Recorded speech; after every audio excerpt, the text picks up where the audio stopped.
نحمده ونصلي على رسوله الكريم أما بعد فأعوذ بالله من الشيطان الرجيم بسم الله الرحمن الرحيم وقال الله تبارك وتعالى في الكلام المجيد والفرقان الحميد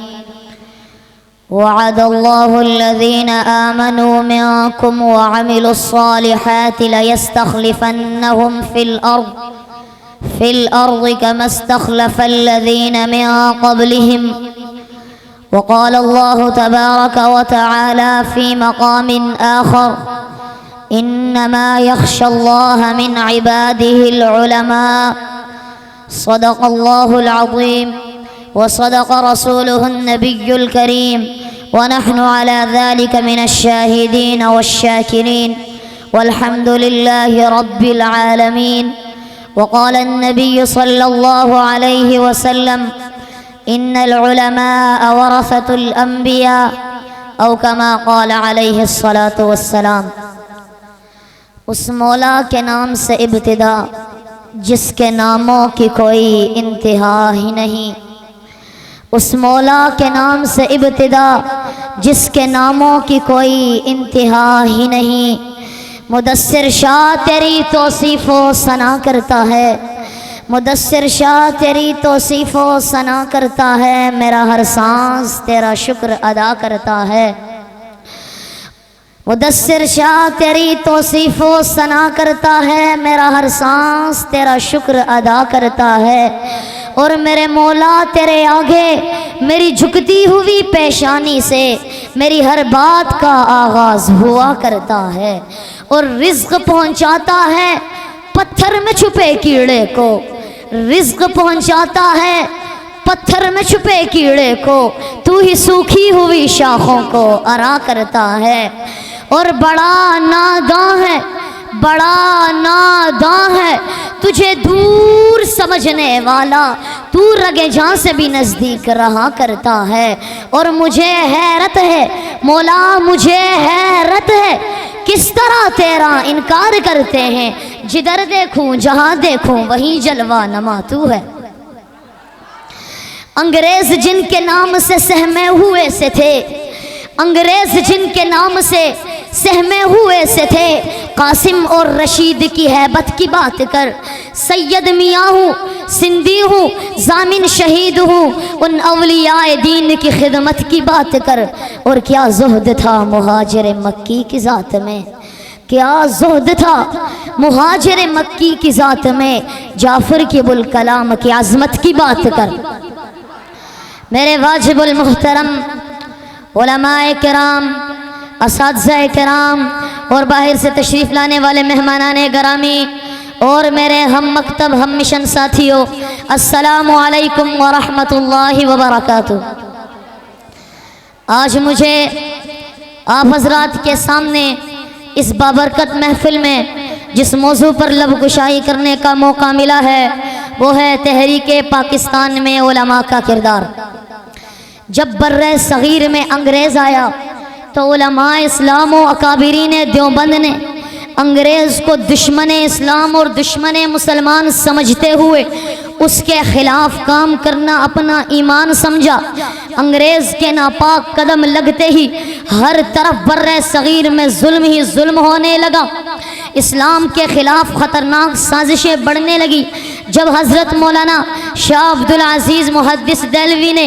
انگریز کے خلاف جہاد کا پہلا فتویٰ دیا تو علماء اسلام و اکابرین دیوبند نے انگریز کے خلاف جہاد کا نعرہ بلند کیا۔ اسی وجہ سے انگریزوں نے 80,000 علماء کو درختوں سے لٹکا کر پھانسی دی، کسی کو توپوں کے ذریعے اڑایا گیا، علماء اسلام کو عبرت کا نشانہ بنایا گیا تاکہ ان کے خلاف کوئی آواز نہ اٹھا سکے، لیکن علماء اسلام و اکابرین دیوبند نے ہار نہیں مانی۔ آپ نے بر صغیر کے اندر انگریز کے خلاف بہت سی تحریکیں چلائیں، تحریک شہدائے بالاکوٹ سکھ اور انگریز مظالم کے خلاف چلی، اس تحریک کی قیادت کرنے والے مولانا سید احمد شہید اور شاہ اسماعیل شہید تھے۔ 1857 کی جنگ آزادی شاملی کے میدان میں انگریز کے خلاف جہاد کی قیادت کرنے والے مولانا شبیر احمد گنگوئی، مولانا قاسم نانوتوی، امام الہند مولانا ابو الکلام اور حضرت ضامن شہید تھے۔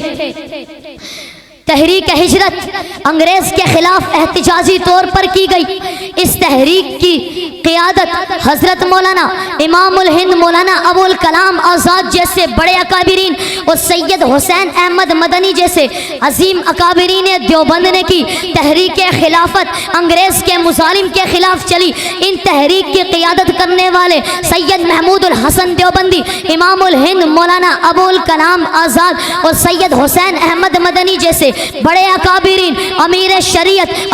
سید عطا اللہ شاہ بخاری جیسے عظیم اکابرین دیوبند تھے۔ تحریک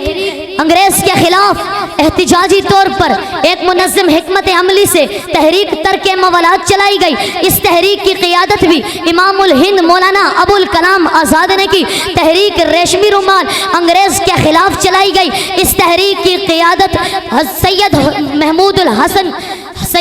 الحسن شاہ دیوبندی جیسی عظیم ہستی نے کی۔ تحریک پاکستان انگریز کے خلاف چلائی گئی، اس تحریک کی قیادت حکیم الامت مجدد الملت مولانا اشرف علی تھانوی، مولانا شبیر احمد عثمانی اور مولانا ظفر احمد عثمانی جیسی عظیم اور بڑی ہستی نے کی۔ کسی شاعر نے کیا خوب کہا، جگر کا خون دے کے نکھاریں گے،